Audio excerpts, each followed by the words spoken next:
Madame, Monsieur, bonjour et bienvenue dans le JT de ce mercredi 13 juillet. Nous nous intéresserons aujourd'hui au délai de paiement des entreprises, à la pension alimentaire versée par un non-résident et à l'aide exceptionnelle prolongée pour l'embauche d'alternants. C'est parti!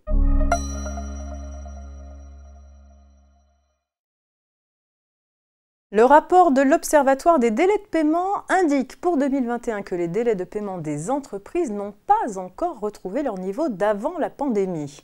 Les retards de paiement étaient en effet en moyenne à 12,4 jours fin 2021, soit un jour de plus qu'en 2019. Les grandes entreprises sont pointées du doigt. Leurs délais moyens de paiement fournisseurs n'ont cessé d'augmenter depuis 2019 et seuls 41% d'entre elles paient à l'heure contre 75% des PME. Or, en l'absence de retard de paiement, les PME récupéreraient 12 milliards d'euros de trésorerie et les ETI 4 milliards d'euros, dont 9 milliards d'euros dus par les grandes entreprises et 7 milliards d'euros par les autres agents économiques, dont le secteur public.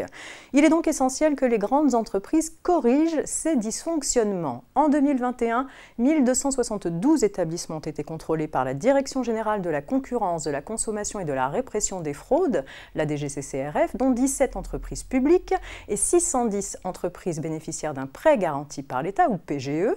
Le taux d'établissement en anomalie relevé s'établit à 32%, en légère hausse par rapport à 2020. Les procédures de sanctions administratives ont représenté environ 40,7 millions d'euros d'amende.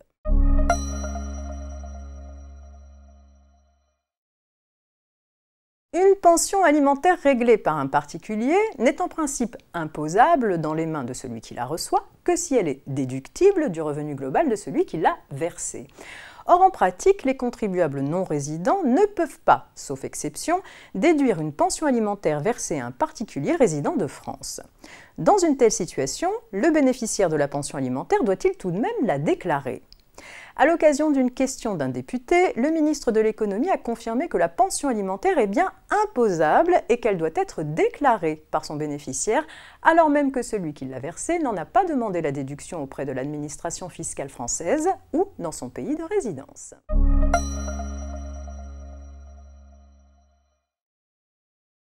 La crise sanitaire liée au Covid-19 a conduit le gouvernement à mettre en place une aide exceptionnelle à l'embauche d'apprentis ou de jeunes de moins de 30 ans en contrat de professionnalisation pour les contrats conclus à compter du 1er juillet 2020. Elle avait été prolongée en dernier lieu jusqu'au 30 juin 2022 et vient d'être prolongée pour 6 mois supplémentaires, soit pour tout contrat conclu jusqu'au 31 décembre 2022.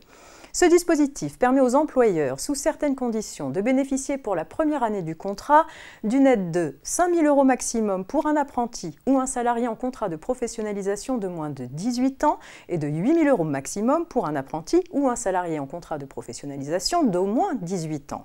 Le montant majoré dérogatoire de l'aide unique à l'apprentissage attribué pour la première année d'exécution du contrat est de la même façon prolongé pour tout contrat d'apprentissage conclu jusqu'au 31 décembre 2022. C'est la fin de cette édition et de cette courte semaine de JT préparée par la rédaction de la Revue Fiduciaire.